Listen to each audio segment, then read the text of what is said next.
Hello, everyone. Welcome to the Opposite Field Outlook. This is the second take that we've done because we didn't have any audio. We're having some serious technical difficulties out here. Uh, Kansas is not known for their producers, and so we're we're having a tough time out here. Andrew is frozen. Neil is good to go. I think Andrew just has bad internet. Honestly, that's what I'm gonna go with. Um, but All anyway, right. Yeah, that's fair. the episode is on and it is working. Mm-hmm. Neil, how are we doing today? Totally. I'm doing great.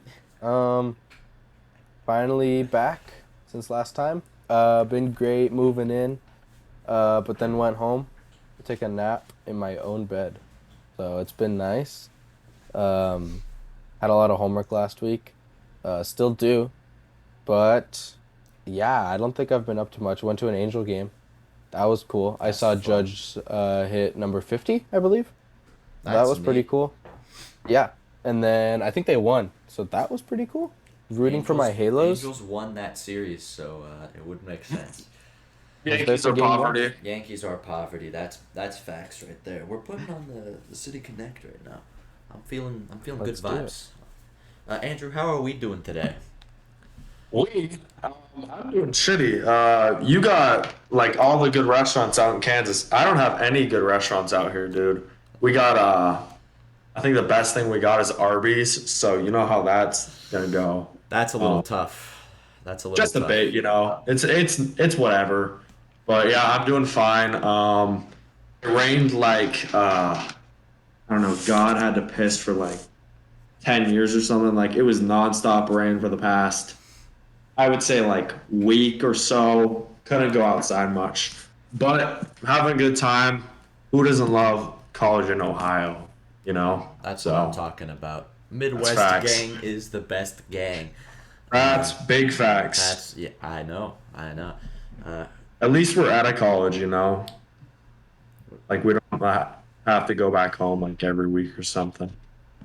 Neil doesn't have to go back every week. He just does. Imagine not having the option to go sleep in your own bed when you want. This is my Oh, bed, my dude. bed's great, dude. My I got two Alone. mattresses on one, Alone dude. by yourself I have my on own room. Look at that. That's a a door. No, perfect sleep number, comfortable, I don't even have a sleep number comfortable at bed. home. So, Yeah, sucks to suck.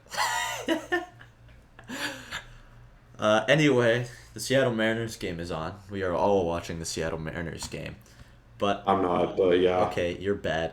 Uh, I believe it's time for the American League recap. Am I correct? I think you're correct. Okay, I think American League so. always goes first. Let's start with the weekday series. The Cubbies are in Toronto. No one's surprised. The Jays take two of three. They score five in all three games, and they only get outscored in the very last game. The Red Sox visit Minnesota for a true mid-off. The Twins take two of three. They inch closer to the Guardians. They're only a half game behind right now. The Angels host the Yankees, and the Angels win the series. Angels look pretty good for most of the series. The Yankees have been doing what the Yankees do lately. They lose a lot of games. The Angels have a new closer, and the Yankees' offense is way off right now. The Baltimore Orioles take on the Off. Cleveland Guardians Hurts. in Cleveland, and they win two of three. Both the offense and the pitching are working really well for the O's as they make their push for the postseason. As of writing, they're playing a doubleheader against the Blue Jays. Um, One game has since been completed, but if the O's had won both, they would be a game and a half back. Unfortunately, they're going to be 4.5 games back after this doubleheader concludes. The M's visit Detroit. They break out the brooms. The M's have been scoring hella runs lately. It's fun for them as they push for the postseason for the first time in 20 years. Will the drought end here? Uh, I think the answer is going to be yes on that one. Texas takes on Texas in Texas with the Astros scoring two of two in Arlington. The Royals visit the White Sox. The White Sox take two of three. The White Sox are only 2 games behind the Guardians in the divisional race in the Central. Um, if that's maybe fun if you're a fan of those teams, but I personally don't care. The Rangers visit Boston for four, and the Red Sox make sure the Rangers will never see the light of day with a nice, easy 4 game sweep. Unfortunately, Pavetta's injured. Story continues to produce offense for the Sox. And a tough week for the Rangers fans out there. The A's travel to Baltimore, and the O's take two of three once again. The O's are looking exciting in the wild card race. Uh, even the race for the division in the East is going to be unreal if the Yankees keep doing what they're doing and the Orioles keep doing what they're doing. My boys in blue make the trek to Detroit, maybe the least interesting series in MLB history. Yankees visit the Rays for an extremely exciting divisional matchup, and the Rays win 2 of 3 in a series of mostly scoring games. Rays win Game 1 9-0, but then Game 2 is 2-1, and the Yanks take the last game 2-1. The M's make their way to Cleveland, and the Mariners make their second consecutive sweep. This helps the Twins and the White Sox an unbelievable amount. The Mariners continue their roll. They are now the number 1 wildcard spot in the American League, and they're a game and a half ahead of the other teams. The Twinnies take on the White Sox, and the Sox take 2 of 3 from them, making the race even closer. Carlos Correa got a little closer to what he was doing before. He's significantly helping the Twins' offense out. Dylan Cease had a no-hitter through 26 outs. That's tough. Gary Sanchez almost got killed by his teammate in the on-deck circle. Astros visit the Angels for 3, and the Astros take 2. Surprise, surprise. The Angels win the middle game 2-1 in 12 innings on a very close miscatch by center fielder Mauricio Dubon. That's the recap. Not a lot of crazy stuff going on in the American League. What are the standings looking like? Standings, yeah. Glad you mentioned that. AL East, Yankees, 81 and 54. 60% win percentage. 4-6 in the last 10. Having a good time for sure. Rays, they're in second place, 75 and 58. 5 games back, 7-3 in the last 10, winning 56% of the time. Blue Jays, third place, 74 and 59. 56% win percentage. Basically the same record as the Rays. 6 games back and 6-4 in the last 10. O's are in fourth place, barely. 71 and 63, 53% win percentage, 9.5 back, 6-4 in the last 10. And the lone team in fifth place, the Red Sox, they're 67 and 69. Nice. They're 6-4 in the last 10. That's about it for the AL East. AL Central, Guardians are 68 and 64. Probably the most boring division in all of baseball. 2-8 in the last 10, so Guardians are not doing that well. Twins, 68 and 65. 6-4 in the last 10. They're a half game back.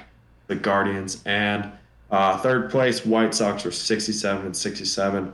At 500, so rename the White Sox to the Mid Sox because these guys are really boring to watch. 2 games behind first place, 4-6 in the last 10. Royals are 55 and 80, 14.5 back of first, 5-5 last 10. And the Tigers, they're 51 and 83, 18 games back. American League West, they're 86 and 48, 7-3 in the last 10. Mariners, despite them always winning as of late, they're still 10 games back, 76 and 58, 9-1 in the last 10. Just want to stop there because that isn't impressive. I don't know what is. Rangers, they're 58 and 75, 27.5 back. That's tough. 2-8 in the last 10. Angels, 58 and 76. Half game back of the Rangers for third place. 28 games back. 6-4 in the last 10. And the A's are 50 and 85. 4-6 in the last 10.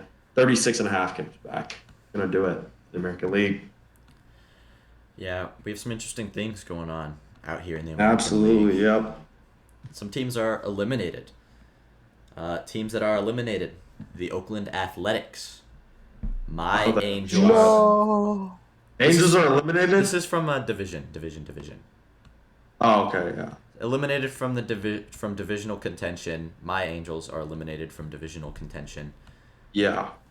Which is kind of difficult. Whatever. The Big Oakland win. A's are also eliminated, and no other team. Those are the 2 teams in the American League that are eliminated from the divisional contention. I bet all my money on the Oakland Athletics. Yeah, I know. Winning Kind of the entire disappointing. division. Damn. No team is eliminated from the wild card as of late. Okay. Cool beans. Yeah. Wild card standings look really interesting too. The Seattle Mariners are a Big game and a half facts. up, and the Rays are a game up, and then the current third place is the Toronto Blue Jays, and then 3.5 behind them is the Orioles. So it's really looking like we're gonna get two teams from the East and one team from the West, Yeah. No and teams. zero teams from the Central as usual, unless maybe the Central wins a lot of games. But I haven't really looked at either of their schedules, and if they have a lot of games against each They're other, then it's 500. kind of. I mean, if the White Sox have a lot of games against other Central teams, there's Yeah, no they're way that the gonna Central's gonna get. exactly. Yeah. Um, We'll that's see. fun. Anything interesting happen in the American League? Not counting stuff that happened today. Yeah, I saw Zach Plesac. He broke his hand while punching the ground Oh after he. yeah. Yep, that happened. Pretty funny. Yeah, What a Dumbo. go out, huh? Pavetta's injured. I haven't really looked into the details on that one, but Me Um, neither. that's I didn't tough even for know him. about that. yeah. Uh, Um, Bills call up Gunnar Henderson, number 2 overall pick in base, or number 2 overall prospect in baseball right now. That's Uh, cool. Helping out for their playoff push. I like what they're doing. And he's postseason eligible, so that's cool. Mm-hmm. They're really hoping to make it, and That'd be. even if they don't, it's gonna be super exciting and fun. Mm-hmm. Totally. Chaos ball. That's what they're for. Exactly. Yep. Is that all the fun stuff in the American League? I think so. Yeah. yeah, American League boring. Yeah, kind of this week. There's not too much. Aaron Judge is heating up. That's for later. Mm-hmm. Um, yeah, that's about it. American League. It is what it is. Is it Um, time? It's time for the is National it League. time Yeah, for it's the time for better the league? National League. Definitely Alright, is. let's get into it. Okay. As always, we start with the NL East. It's heating up as the Mets only have a 1-game lead over the red hot Braves. They took on the Rockies to start last week, and they beat them in a 3-game series at home. Game 1 was 3-2 Rockies, and from there, Game 2, 3-2 Braves, and Game 3, 3-0 Braves. Some historic news about the Braves. Spencer Strider, he gets 16 Ks, which basically is most by any Braves starting pitcher. That's So, and he cool. didn't even know it. So that's pretty cool for him.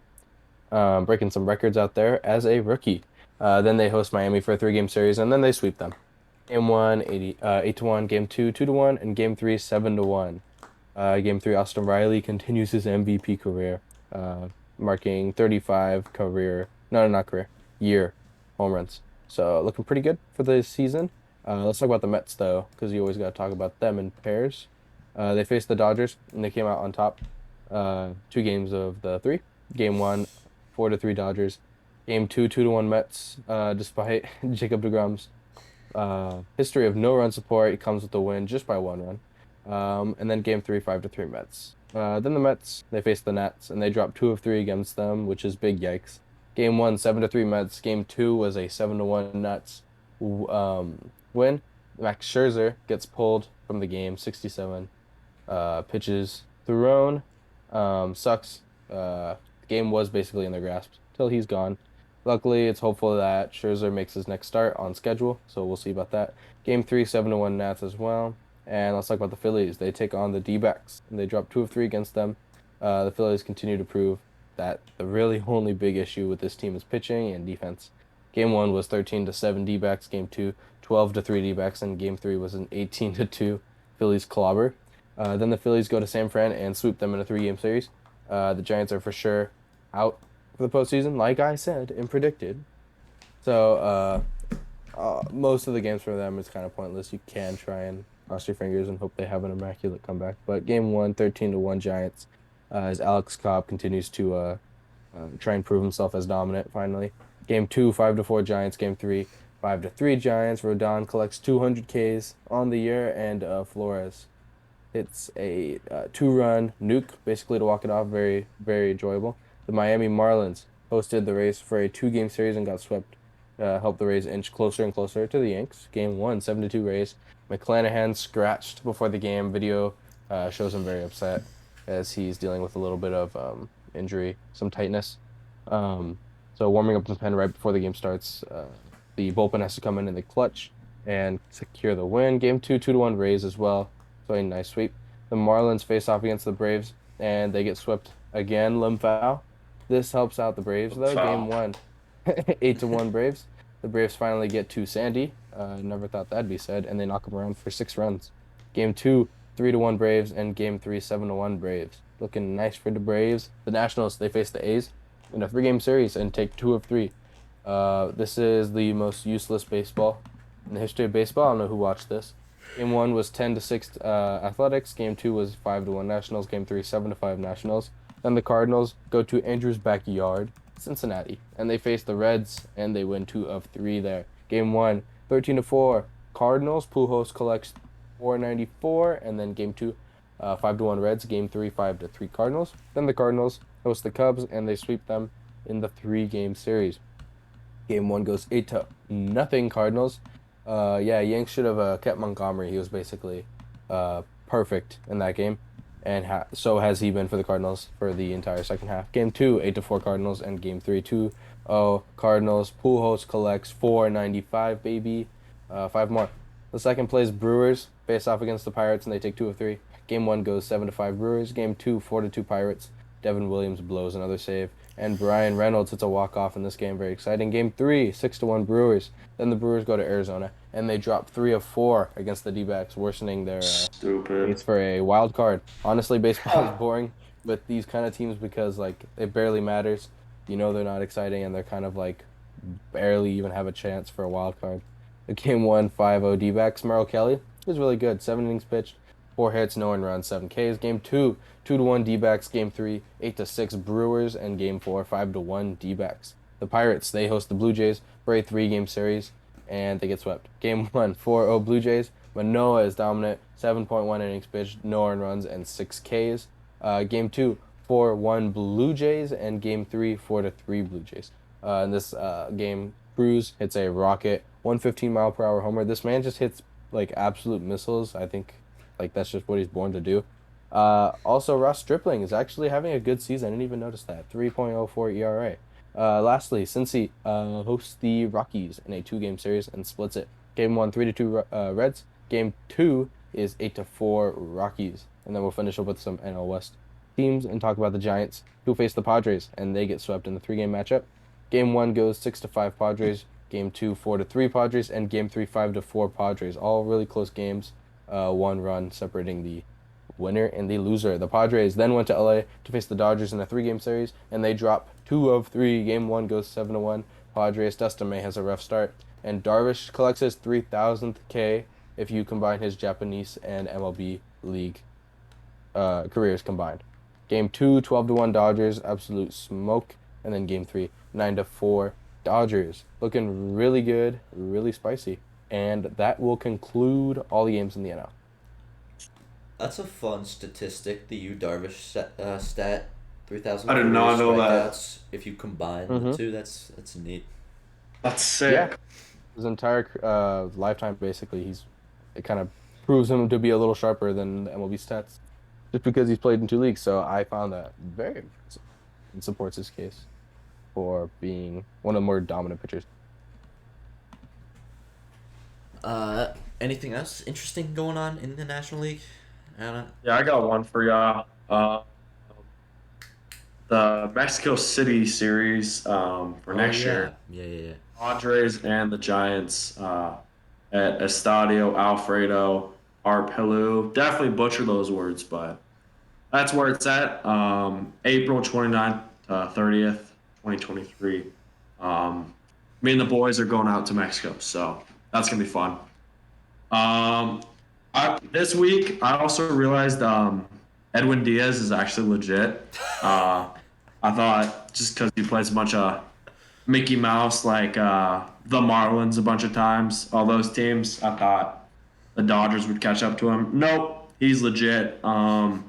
He's not the Ed Luz Diaz of years past. He's actually legit. And he threw, I think, 103 and he struck out Trey Turner and Gavin Lux like back to back or something. It was insane. Definitely don't want to play the Mets in the playoffs, but that's probably what's going to happen. So, yeah, that's all I really got. Terrified that will happen. I'd imagine Yeah, that Mets series was pretty high adrenaline for everyone. Like, it's a must-win series for the Mets because of where they're at in their divisional race and whatnot, and it's the Dodgers, and the Dodgers totally. are good, and they kind of just shit on teams all over the place. So Edwin Diaz going off in those games is kind of scary for the postseason. Like when he's in those high adrenaline games where he comes in and it's like he needs to protect a 1-run lead, then he's gonna turn up the gas. He's gonna throw 103 and he's gonna get the Ks and he's gonna end the inning. Yeah. Also, we'll let the Mets have the series because when it comes October, we know the Dodgers aren't messing around. We're getting Yeah, back all the bullpen pieces. We're getting everyone, cool, you beat the Dodgers in a meaningless, no, I wouldn't say meaningless, but it definitely doesn't mean as much as the playoffs. So nothing kudos means to that as much as the playoffs. little, like, uh, put that on a plaque. We beat the Dodgers in August or whatever, but we'll be ready. So, I don't think anyone views it as a as necessarily what's gonna happen in the no. postseason. I don't think anyone thinks that. Maybe there's like delusional Mets fans, but there's also delusional Dodgers fans who think that series means the end for the Dodgers. So, um, I think it just kind of tests the mettle of the players a little bit, and Edwin Diaz has shown in this Yeah, season that he's doing well and he can pitch in these high leverage situations. that's fair. I mean, minus a Brandon Nimmo like game saving catch, the Dodgers win that series. You know, Yeah, so it's whatever. They got Timmy Trumpets or whatever the hell his name that was was playing. cool. I Um, I really enjoy that. yeah, That it was. was pretty sick. They cut back from commercial, like they were playing one commercial, cut back midway through, and they're like, "We gotta get this," and it was sick. You I know think it it's was. good when the broadcast team interrupts the Yeah, commercials to show you. totally. Yeah, they were on that. Yeah, I think that's it. You got anything, Neil? No, do you want to do the standings Yeah, real quick? sure. Thanks for keeping me on track, like a train. NL East. Mets, they're 85 and 50, 6-4 in the last 10.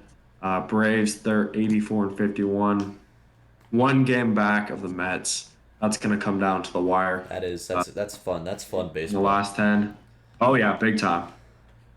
That's actually, they're both going to make the playoffs, but for the division, it's going to come down to the very last week. Phillies, they're 73 and 61, 11 and a half back. Still in wild card contention, but anything can happen this last month. 4 and 6 in the last 10. Uh, Marlins, they're 55 and 78, 29 games back, 1 and 9 in the last 10. Good job. Nats, they're 48 and 87, 37 back, 6 and 4 in the last 10. That's embarrassing. NL Central, Cards are 79 and 56, putting all the cards on the table there. They're 7 and 3 in the last 10. Brewers, they are 70 and 63, 8 games back, 5 and 5 in the last 10. If you're losing series to the D-backs, you don't really deserve the playoffs, in my opinion. Cubs, they're 56 and 78, 22 and a half games back, 2 and 8 in the last 10. Reds are 53 and 79, 24 and a half back. Pirates are 49 and 84, 29 games back. Uh, Dodgers in the NL East, they're 92 and 41, 6 out of the last 10. Padres, the Madres, the Fraudres, I can go on forever. They're 74 and 61. Definitely little brother to the Dodgers. 19 games back. That's the biggest gap of any second place team. So we really fathered the Friars. 6 and 4 in the last 10. Giants, they're 64 and 68, 27 and a half back, 3 and 7 in the last 10. D-backs, they're 64 and 69, a half game back of the Giants. Giants suck. D-backs are 8 and 2 in the last 10, and the Rockies are 57 and 78, 36 games back, 3 and 7 in the last 10. That's gonna do it. The NL standings. Very cool. Yep. Uh, we can move on. Let's do the worst segment first, I think. I think that's the way to go. So we'll talk about the Angels really quick. The Angels pitching has been good. Really good. They're sixth in wins above average in MLB. They are eighth in fewest hits allowed in the major leagues. We found a new closer. Jimmy Herget is our new closer. You can actually check my Twitter, which I believe is @_Jackaboy, and my name on Twitter is Jimmy Enthusiast right now.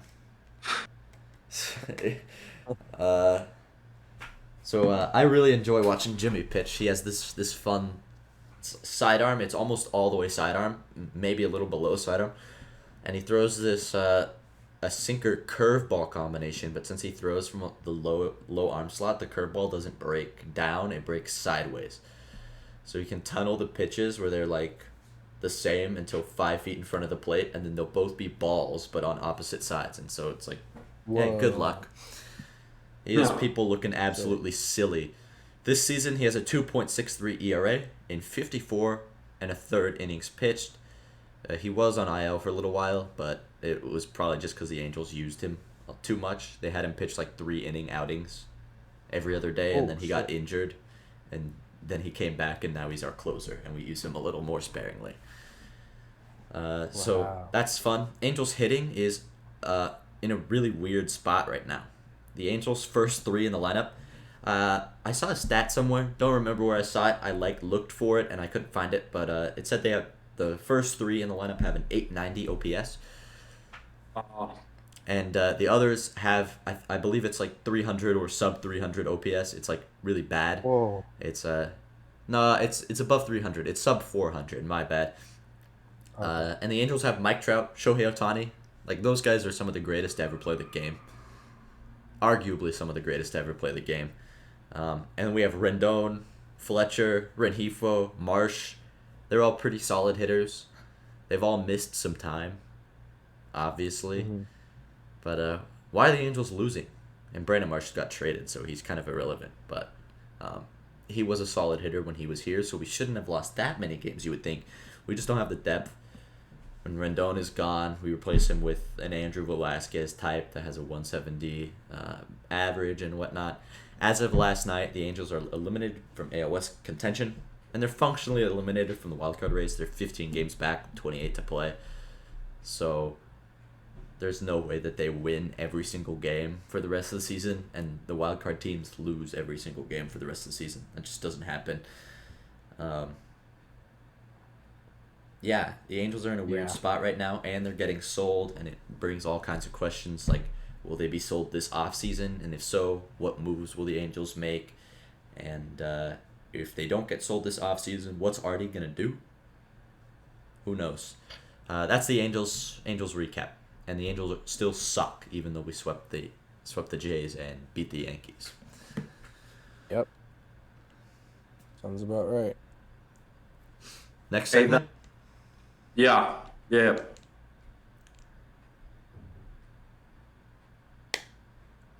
Next segment. Who wants to do the next segment? Whatever works. Andrew, you can do the next segment. All right, guys. Favorite segment of the show. Things I care about. Here we go. Just want to put this out in front of everyone. Yankees are 10-20 since the trade deadline. That's tough. Very tough. Everyone else is loving it. Like the few Yankees fans who are all bandwagons. Bro, no way you said the few Yankees fans. That statement is not. That statement is objectively not true. The 3 Yankees fans that exist out there. Yeah, the three real ones. Their new acquisition, Benintendi, he hit 251, 29 hits, 2 home runs, 12 RBIs, and 14 runs. He will now have surgery on his right hand, and he'll be out for a good chunk of the year. Boone said it's not season-ending. I doubt it, especially if the Yankees continue to slide. People It's were tough. looking up the return timetable on that, and it would have put him to come back like ALCS ish. So if Yeah, they could have exactly. Benintendi back in time for the CS or for the World If Series, they make if they're it. really looking for that, and if they make it there, obviously. I don't think they can make it though. So it's basically season ending, which is good for all those Yankees hitter, myself included. Yeah, me too. Montas, he's pitched 6 games. All of them he started. Um, he only has 1 win in 6 appearances. Oh, 5.87 ERA, 1.3 WHIP, 20 earned runs, 27 strikeouts. Only win in the 6 appearances was against the Rays, and that happened yesterday.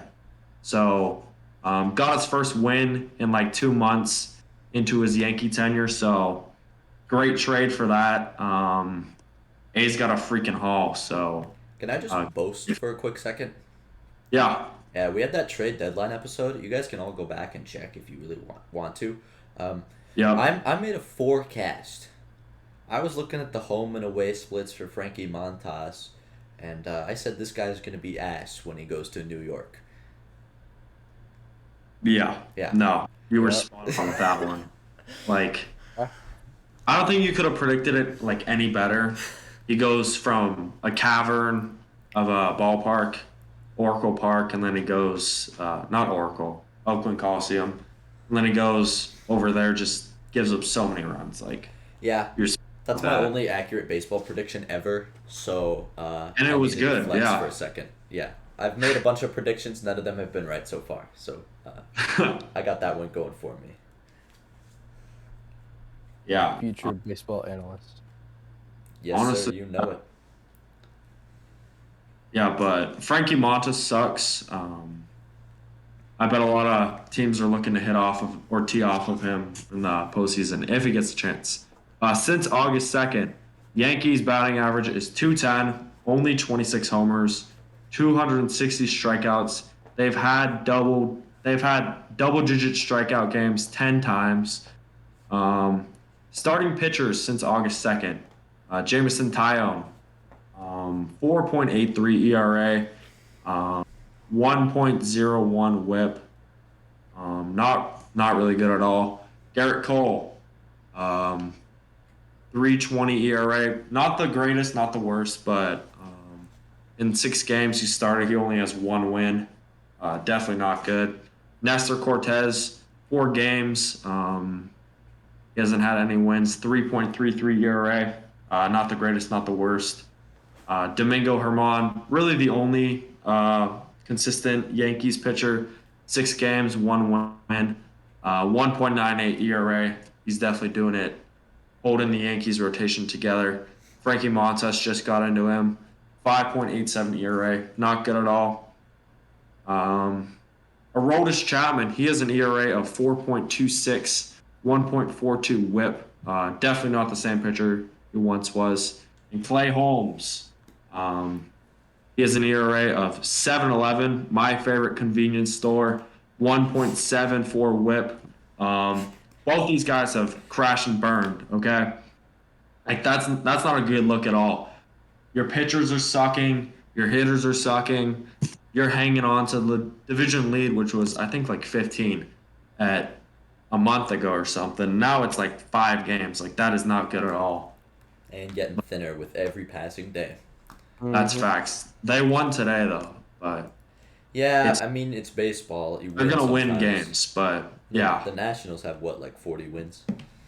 yeah, Do they even but have 40 wins? I think so. Yeah, yeah, They do. but Um, actually even on the Bro, money. the Nationals might. The Nationals are kind of bad. They're gonna have a 100-loss Kinda. season.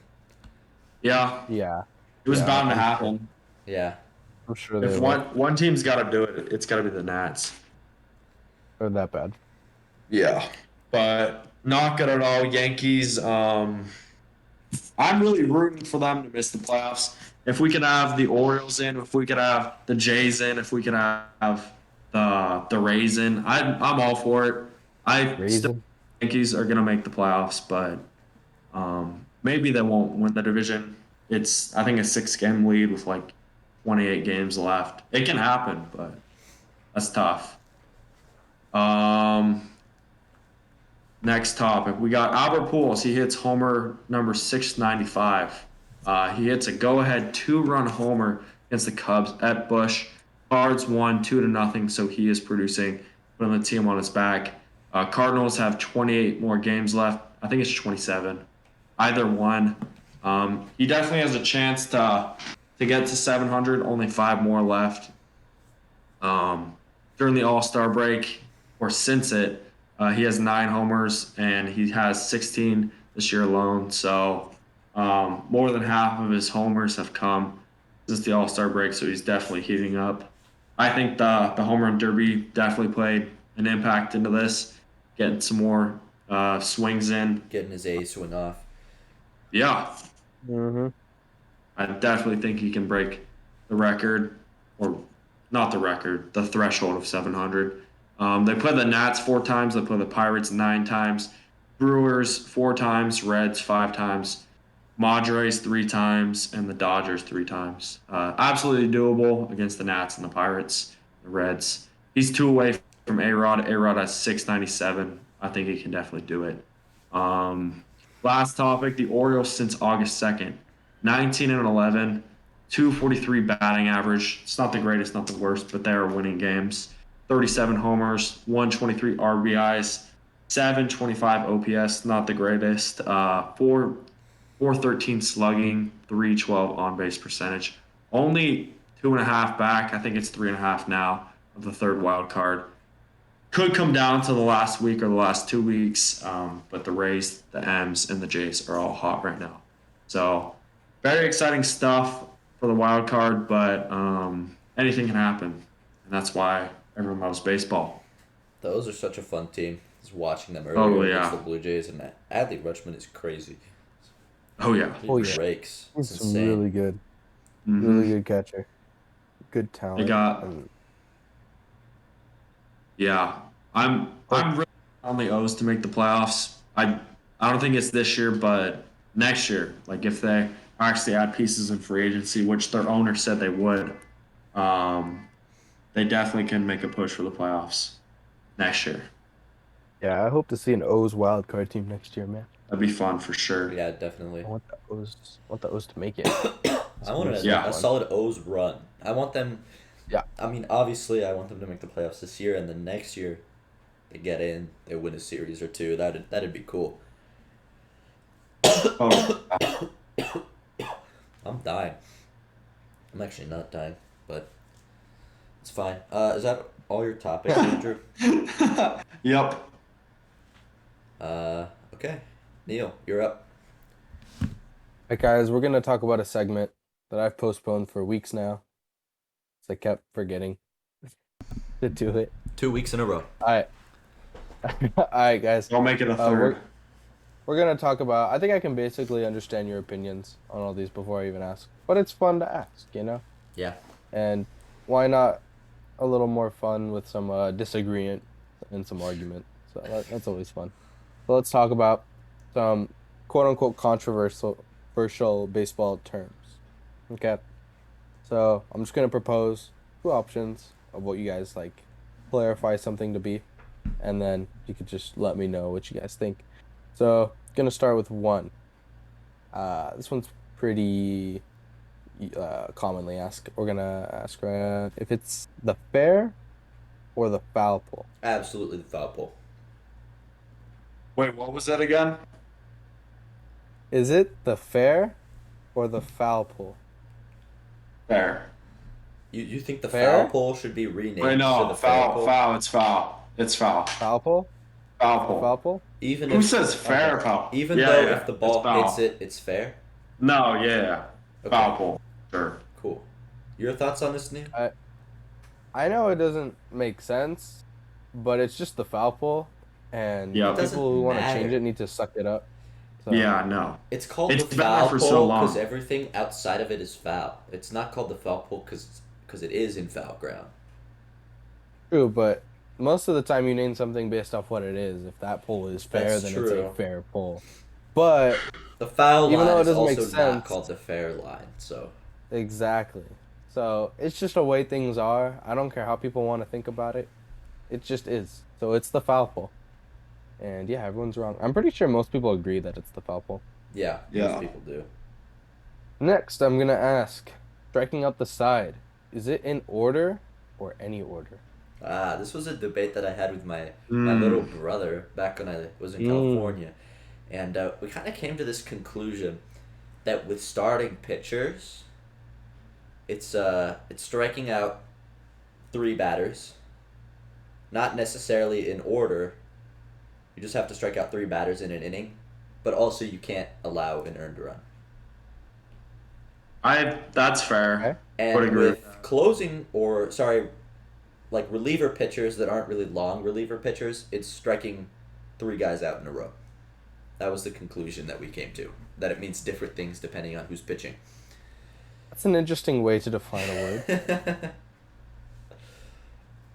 Um, Personally, I kind of had the same mindset as you.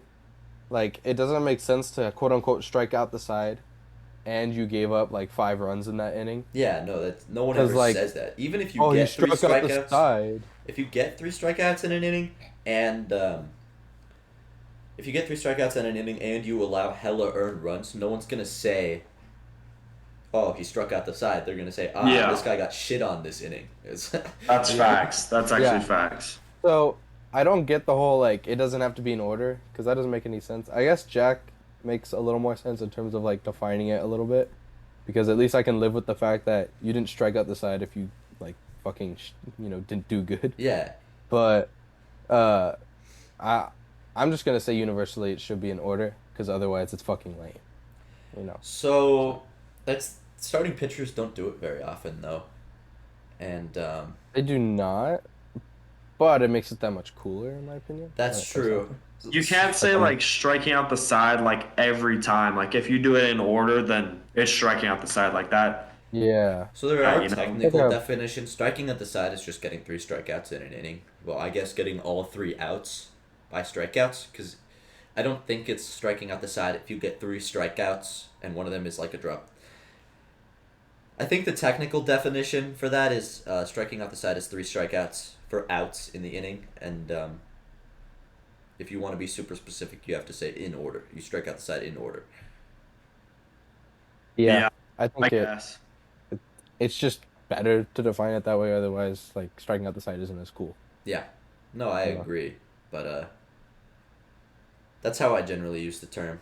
If a pitcher allows one base runner, if a starting pitcher allows one base runner, I'd still say it's probably striking out the side. Yeah, I mean, if you walk some guy and still strikes out 3 batters Yeah, even if it's a hit, overall, I I don't think it's really still care. cool. Yeah, it's still impressive, but I'm gonna be harsh on these pitchers and say it Okay, has to be in. that's fine. Andrew, what did you conclude? I agreed with Jack. Okay, Yeah. Yep. that works. This one was stupid, but it was an MLB one. This All-Star game or last one?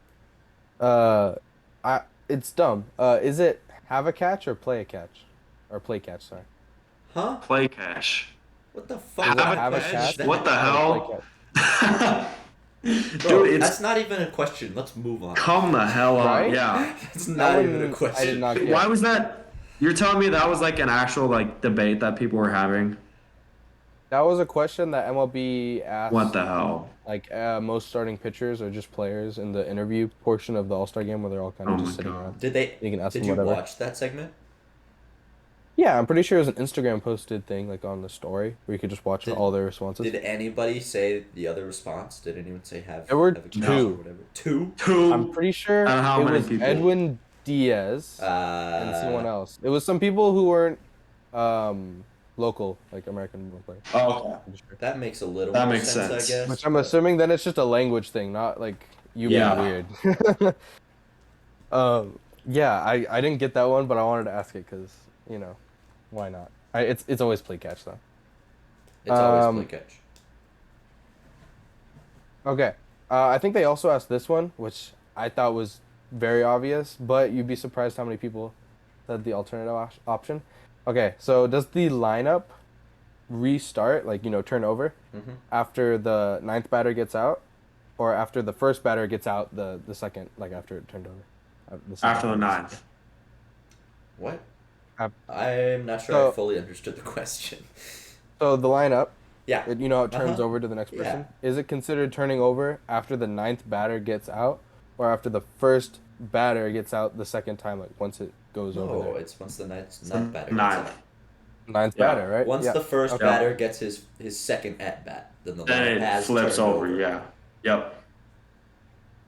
So is it when the first batter gets into the box It's for a when second at bat, or it's once when he the gets ninth into the batter box. it's when he gets in the Yes. box. Yeah. So when the ninth batter gets out, the lineup hasn't turned over yet. No. Oh my. Okay. No. I think that's the same thing almost. Like baseball time is like not really time. It's like by outs, and so I think the ninth batter On a getting out is this. scorecard, but if you're actually Oh, watching a game, it's different. well, I keep score. So I tend to think of things as like yeah, you just draw that little slash under the box, and then that's when the lineup has turned over. It doesn't really have a space in time. I'd say it's when the first batter steps in the box, or the pinch hitter for Once the he's- first batter, or whatever. Yeah. Once his at bat starts. Yeah. Uh-huh. Not once. Okay. Not even when his at bat has started. Like when he's ready for his. Well, doesn't at-bat. the at bat start once the pitcher's ready and the hitter's ready? Nah, the at bat starts once the first pitch is thrown. Yeah, I would agree with Because that. you can still pinch hit people who have like they're digging into the box. The manager can go, hey, I want to pinch hit this guy, and you can do that. Oh, okay. I didn't even know that. Cool. That was basically it, but I'll We ask got another one. Just one where we just like throw hands. Like, are you? Oh, yeah, there's all plenty these of have been those. pretty universal. I'll ask in terms of this one's actually fine for both, in my opinion. Do you guys do like 5 point win innings or 5 1/3? It's a third. Sometimes I say 0.1, but that's It's just point me. on the stat sheet, but It's just me being Yeah, an how do you idiot. write It's not it? actually point. How do you write it? Do you Oh, write you it read as a it fraction? dot I do one. point. Dot one. Yeah, you read it as dot one. Where's Yeah. the Dot inning one. end? uh-huh. Here. This is when the lineup turns over, except for the ninth batter. So I guess if there was a slash here, that would be where the lineup turns over. But it's like that little symbol right there. Hope the listeners are enjoying that. Yeah, I know. No one's listening. It's on YouTube exclusively right now because Spotify was not working. It's not cooperating with me. Just sucks Spotify users. Yeah, I know. Okay, that concludes quote unquote controversial baseball terms, even though they're not controversial. They're We're all not in agreement. controversial. They're just some people who are stupid. Yep, I totally agree with Flex, dude, that's what it is. Okay.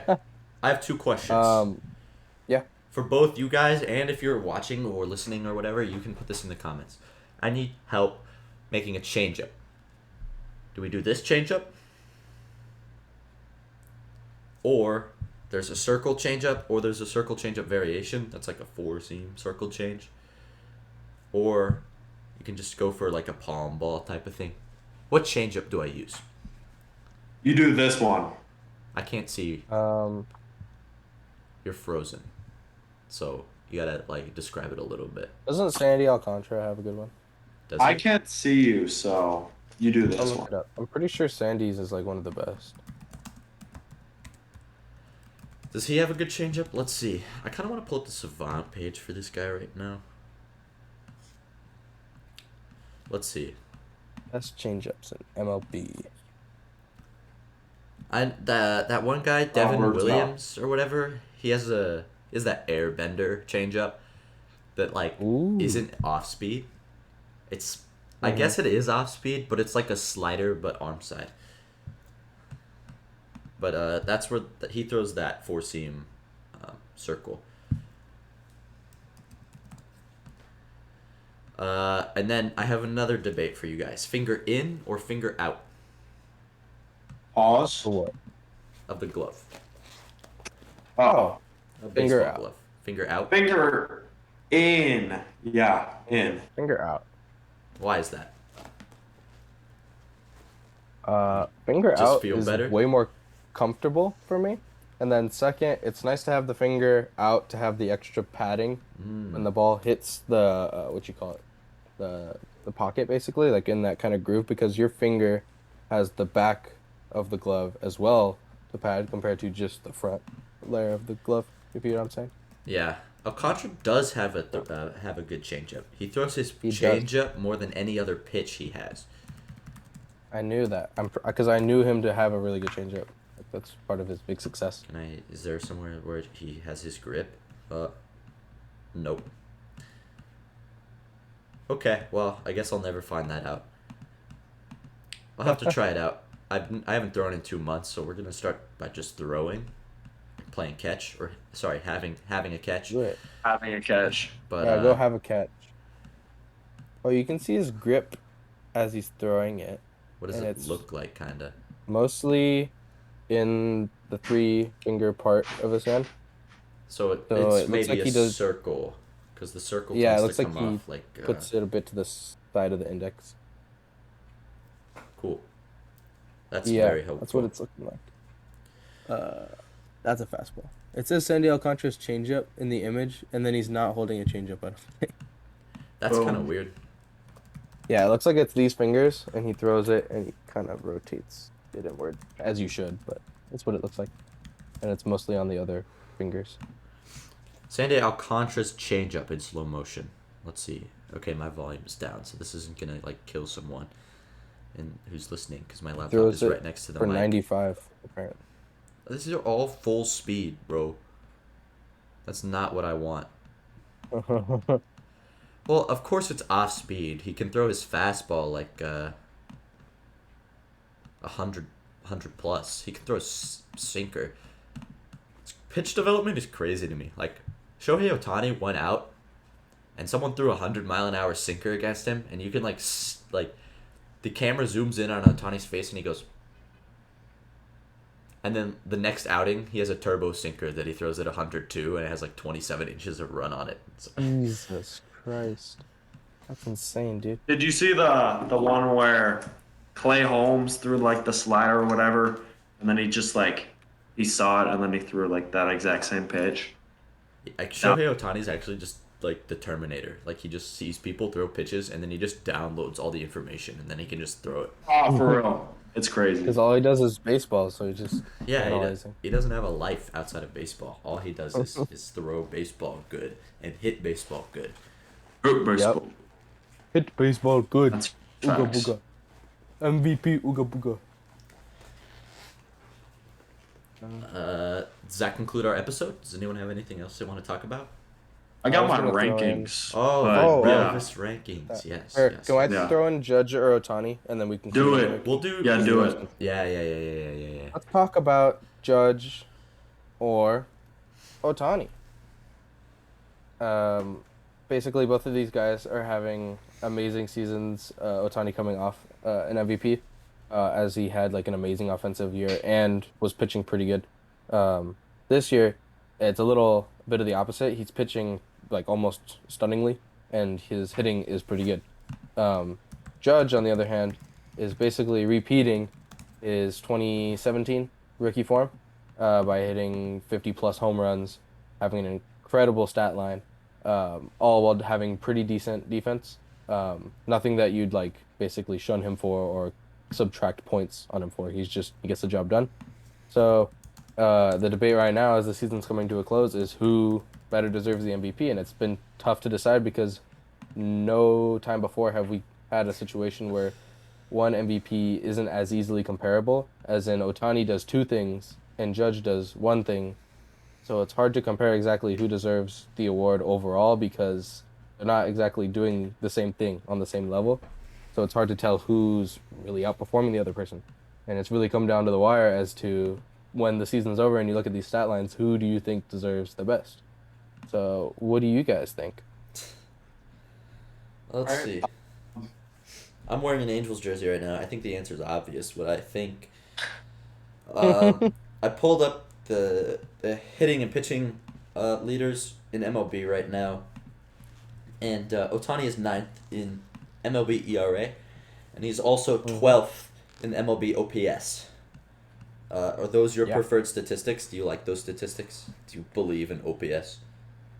Because Yeah, OPS is a great evaluation for slugging on base, so I okay, like it. cool.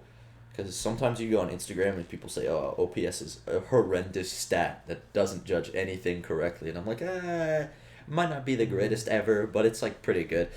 Uh, it is pretty good. Ohtani is 12th in MLB OPS. Aaron Judge is, of course, first. Yeah. Uh, so I think Ohtani wins here. Ohtani's one player. He is arguably he's within the top 10 best pitchers, and he's within the top 15 best hitters. Mm-hmm. And I think that in one player provides unreal value to a team. And it also depends on whether or not you're looking at whether a team is going to the postseason or not. The Angels are not going to the postseason unless they win every single game for the rest of the season. That does not happen when you're the Angels. It does when you're the Cardinals, but not the Angels. I don't think that factors in. Like, it's the most valuable player. It's the player who. I think most valuable player to me means the player who, if their contract was over this year, would get paid the most next year. And I think the player that would Yeah. get paid the most next year would be Shohei Ohtani because of that one player value that he brings. And he takes up one roster spot where other players take up two. Aaron Judge Yeah, and a he's good pitcher. you could probably find two players who basically have both his stat lines but separate. And just if you think about the idea of like, if I made both of these people one person, would it be better than Aaron Judge? It's hard to say no to that because, like, that's literally two players doing like so much heavy lifting work, and it's just one guy doing it both. So it's hard to like kind of, you know, pick anything over that because even if you're number one, like you're doing two jobs at once. You know what So, I'm saying? looking That's at fair. this MLB batting list, Shohei Ohtani is a better hitter than Juan Soto in every Yep. single metric except on base. And Because he yeah, has an amazing eye. uh-huh. And people like Juan Soto was on the trade block this year for the Nationals, and people were saying, Mhm. "You clean out your farm system for Juan Soto. Juan Soto is a generational talent." That's what people were saying all across the internet. And Shohei Ohtani is a better hitter than Juan Soto. And if you look on the pitching list, Shohei Ohtani is better than Framber Valdez, Tyler Anderson, all these guys, Carlos Rodon, Logan Webb this year. These guys are elite aces, and Shohei Ohtani is doing way better than them. And I don't think you can get that kind of value. Like, I think I think a significant number of teams would trade away Aaron Judge for Juan Soto and Framber Valdez or Carlos Rodon or Logan Webb. I think a Right. significant number of teams would do that, and Shohei Ohtani is just those people, but one person. Right. He's literally all at once. That's my argument for Um, that. I guess, right. but You you were mentioning numbers. You're talking about this season, right?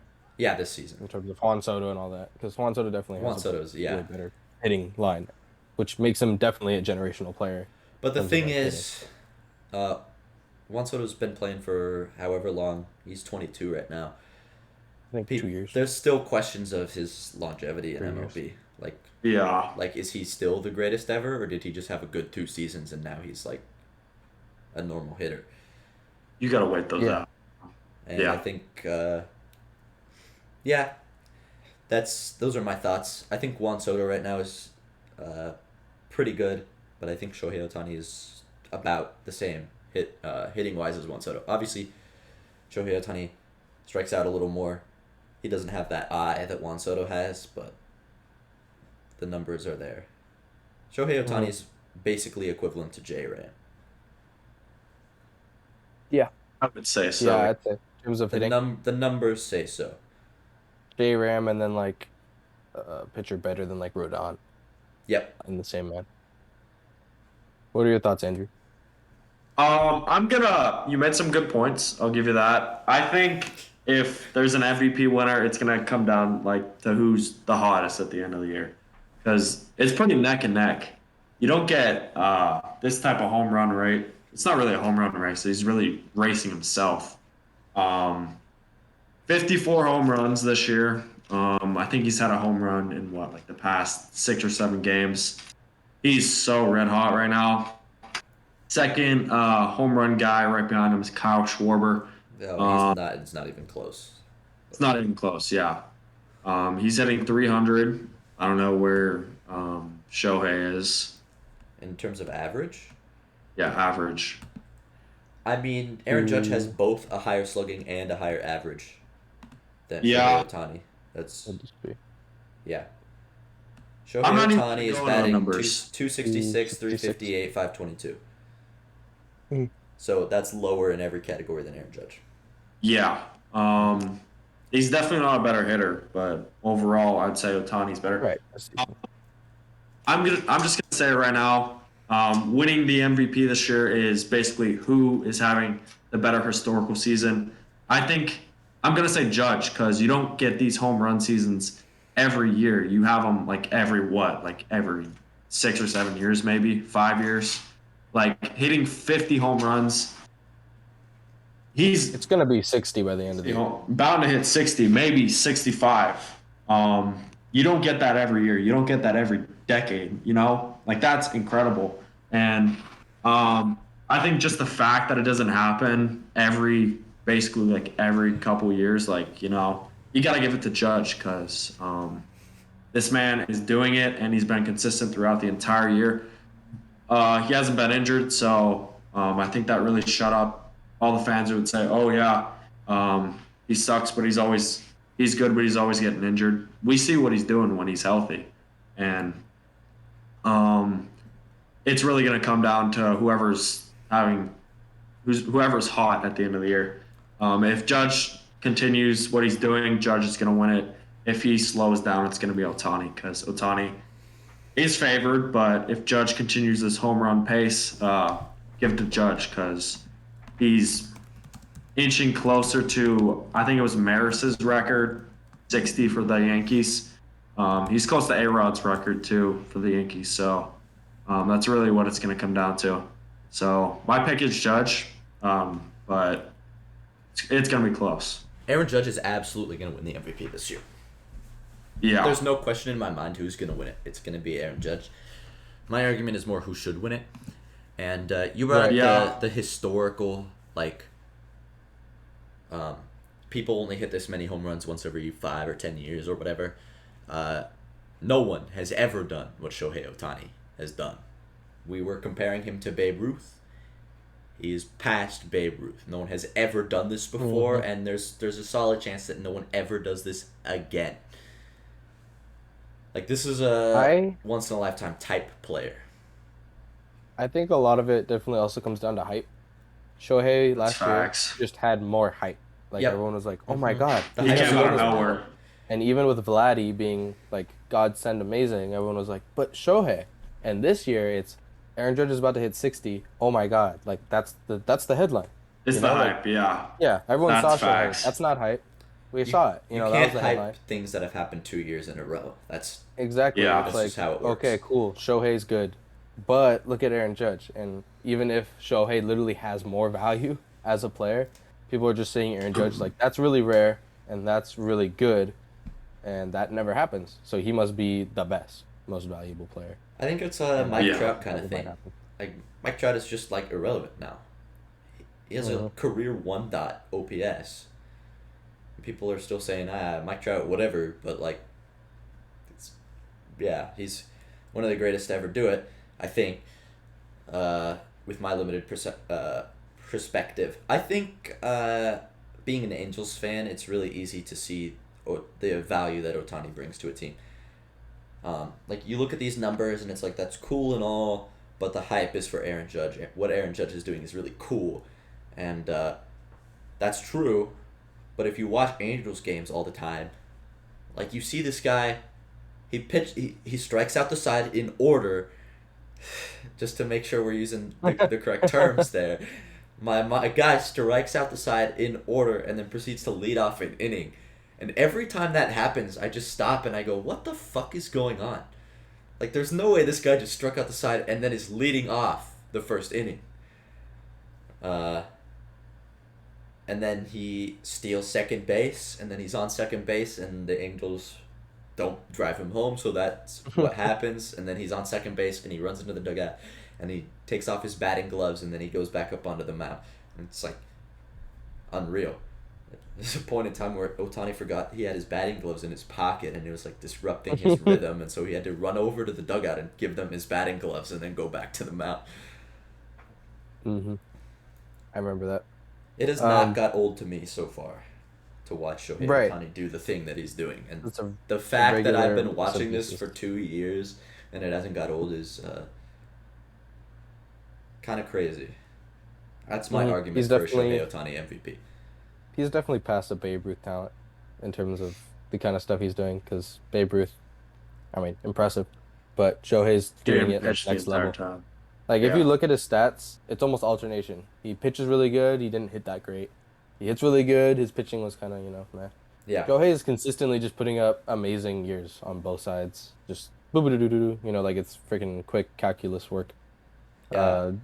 Like he's turning complicated stuff really simple, and not even the best ever, whose like name is engraved into this game, isn't even doing that. So I definitely agree with Jack that it's probably most deserved for Ohtani, but Judge is just gonna get the Yeah. hype. Some people That's a really good like this argument. argument that, so Ohtani should just win MVP every year if he keeps doing this, and my answer to that question is yes. Yeah. Yeah, if he does this every single year, he should win MVP every year. That's my take on the matter. Yeah, I mean, what do you like? You can't nerf a player because they're too good. Yeah, in terms of- exactly. Yeah, nerf That's on what him. I'm saying. Like he's just that good. Like give him the MVP. If it's well earned, it's well earned. So it's like you're taking away an all what is it like what's it called, the World Series. It's like taking away a World Series just because the team like the Yankees. Oh, they win too many. We got to take this one away. It's like, That's no, fair. They're good. They earned it. Yeah, that's just how it works for most things. And people say often that the Cy Young is the pitcher MVP. That is inherently not true. Pitchers have won the MVP before. I don't think that's incorrect. Yeah. They have, and there is the batting title, which is the batting equivalent of MVP. So Yeah. I think MVP MVP Aaron is Judge doing it wins all the around. batting title, and it's like not even close. I think Aaron Judge like wins unanimously, and he gets every single first, second, and third place vote for batting title. But I think Ohtani wins the MVP. Like in a Yeah. in a just world where the Angels fans get their way about what they want for everything. Yeah. Yeah. Yeah, that makes sense. I think we're all on basically similar Yeah. pages. I do want to say one last thing. In the NBA, LeBron has been like top talent every year. He only has like 3 MVPs, and he's putting up the numbers. So it's based on hype. It really That- is based on hype. There's Yes. a thing called voters Yeah. fatigue, and Exactly.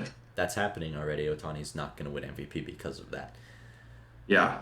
Like LeBron should have like Just scroll through Instagram, MVPs. MLB Oh, posts. I It's love all it. Judge. Exactly. It's all rise, Judge. all No, rise. it was all So he's caps, not being Aaron advertised Judge. Yeah. even though he's better. And they post Shohei all the time. We figured it out. Like they post Aaron Judge the most by far, but they post Shohei Ohtani all the time, and then like in the comments, people are just mad all the time. It's like, okay, but Aaron Judge better, and it's like, I mean, yeah, you're right. Like just scroll the post on more recent and right before this one was Aaron Judge, so you're getting your wish there. And then people like to make the great argument, but can he pitch? Like on Aaron Judge posts, like one of the top comments whenever I see one will always be, but can he pitch? And it's like, that's not a great argument. Like you gotta think a little deeper about it than that. But Yeah. Yeah. That's where it stands. who has the most strikeouts in MLB as a pitcher Ever or this year? this year? Ever. Shohei Ohtani is number 8 on the pitcher strikeout list this year. Garrett Cole is number Yeah. 1. I think he's 188. Is his number something like that? Shohei is at 181 strikeouts. 181. Yeah, there we go. Who has the most strikeouts as a hitter? Eugenio Suarez, and then Kyle Schwarber.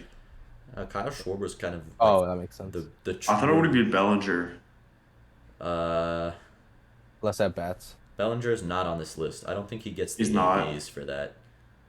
That's I didn't fair. qualify.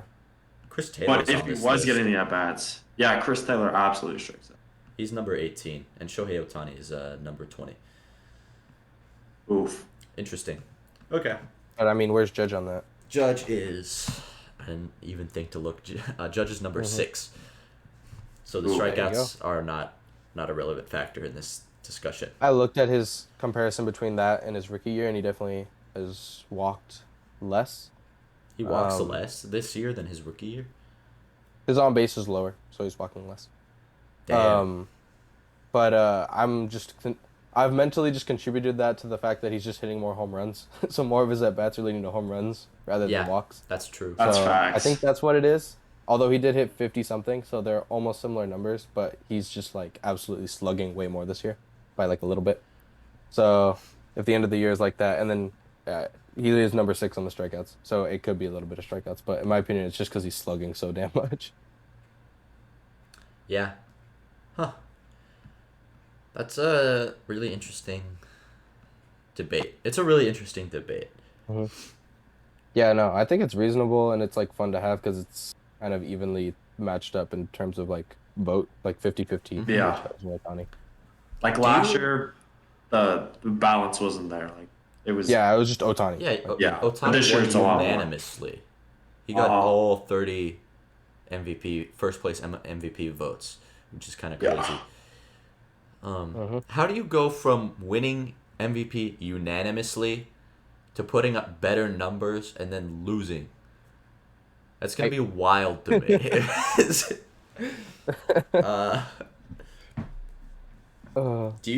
Andrew, do you think Ohtani should win or a Judge should win? Judge. Okay. If If it stays this way? stays this way, yeah, Judge. Okay. Right, like if he gets to 60 something, like if it If he gets to 60, yeah, if he gets to 60, Judge is winning. Yeah. It'd be, yeah. It's unfair for both of these players. No, yeah. It's kind of Both- unlucky. Like they both really Yeah. need it's MVP caliber seasons for both of them, 100% of the way. Mhm. Like I'll enjoy Absolutely, it if Judge yeah. wins because he had a oh an yeah, MVP, in my opinion, in 2017, and he deserves Yeah, some big credit time. for probably. his Yeah, I would agree with that. outstanding performance. I don't. So What was know. what were the 2017 stats for? they were insane, like just as good as this year, but they're gonna be better this year, obviously, but crazy good. Even Yes. on base, way more. His on base was 422, slugs 627. Jesus Christ. 1.049 OPS. Let's see what we got. Home runs was 52. So this man was literally a tank, like insane. Wait, what Definitely was his got robbed. In my OPS? opinion. 1.049. So this year it's 1.085. So it's a little higher, but not by a Because significant the margin. slug. I mean, look at his slug this year compared to last year. This year it's He's 682. slugging more. Yeah, it's crazy. I think that's why his on base is a little down. In terms Gee. of walk and all that, because more of his at bats are just homers, and Unreal. rockets. So Wow. Yeah, Yeah. I won't even be mad if Aaron Judge wins the MVP. I just think Ohtani should. That's my Yeah. opinion on the matter. fair talk, fair debate. It's like Vladdy. Vladdy had an MVP caliber season last year, and it would have been understandable if he won. But, I did hear there. I don't know if I've been alive for any, but there have been double player MVPs before. Like Okay, two that players should with happen. MVP. So it'd That be interesting to see if or- that happens. I don't think that It happened should for happen. World Series MVPs too. I can see it happening for like a World Series MVP kind of thing, but Yeah. not season MVP. They have different stats. One Call player is MVP. always simply better than another. Yeah. Also, Andrew's video is working, so that's good. To see. That's crazy. Yeah. Finally working. That's why Yep. we. That's why I did that. That's why I put you on. Yeah, We're to frozen leave it just in on. case this Good happens. stuff. Good stuff. Now that we can see him, does he want to do the rankings? Let's do the rankings. I'll do the rankings. Yeah. Let's see it. Here we go. Hitters, American League, Xander Bogaerts, Michael A. Taylor for the Royals, Rosarena for the Rays, Ty France, and Nick Prado for the Royals. You got two Royals on the top 5 AL hitters. National League, O'Neill had a good week. Machado had a good week. Jock Peterson had a good week. Tommy Edman had a good week. And Austin Riley had a good week. Hitters of the week. American League, Xander Bogaerts on Neil's fantasy team. Didn't do too much, though, because I got that W there. 536 batting average, 563 on-base percentage, 15 hits, 4 doubles, 3 walks, a home run, 8 RBIs, 3 strikes, a multi-hit game the entire week. So, like, 7 games, he got multiple multi-hit games. He had 1 3-hit game. This man is absolutely on fire. National League Player of the Week, I'm going to give it to Machado. 440 hitting, 462 on-base percentage, 11 hits, 3 doubles, 1 walk, 4 home runs, 11 ribbies, 5 strikeouts, 2 multi-hit games. Putting the team on his back, trying to stay in wildcard contention. Pitchers, Dylan Cease had a good week. Robbie Ray had a good week. Kluber had a good week. Jonathan Heasley had a good week for the Royals. A lot of Royals on this list. They played well. National League, Corbin had a good week. Urias had a good week. Scherzer had a good week. Roansy Contreras, probably the only Pirates player that I'll put up on here. He had a good week. And Yu Darvish had a good week. Pitcher of the week, American League, Dylan Cease. 17 innings pitched, 1 run, 1.06 ERA, 0.35 whip, 2 earned runs, 3 hits, 3 walks, and 15 strikeouts. Had a no-hitter going until the 9th, I think. So Yeah, he had 1 out left to get, and he didn't get it. 1 out, yeah. It was him and Miles Michaelis this year. Same exact thing, but just crazy. Like, you don't see that every day, every week, every month. National League, Julio Urias, 12 innings pitched, 2 wins, 1.50 ERA. It's not biased, but he had a good week. 0.83 whip, 2 earned runs, 3 hits, 7 walks, and 9 strikeouts. So Urias, Cease, Machado, and Bogart. That's going to do it. The rankings. Relvis ranking. Yup. And Patrick Corbin is kind of ass. He was in your contention for this list, right? Like, he had a good start. He had a good week, but he's ass. The only time he's going to be on it. The season ERA is still 6.2. Yeah. So bad. Turning around as of late. He's got plenty of time to make a comeback and bring that ERA all the way down to maybe 5 he can do at this point. Yeah. Then at a solid 5. Mariners are kind of getting wrecked right now. Really? Yeah, they can't put up anything after that 1 run. It's unfortunate for them. That's going to... Is it in Seattle? Yes. Yeah. We're going to have to talk about our schedule upcoming because the playoffs are soon. And I don't think every Monday is like consistent with the way the playoff schedule works. So we'll have to amend that a little bit. We'll probably maybe do something like after every series.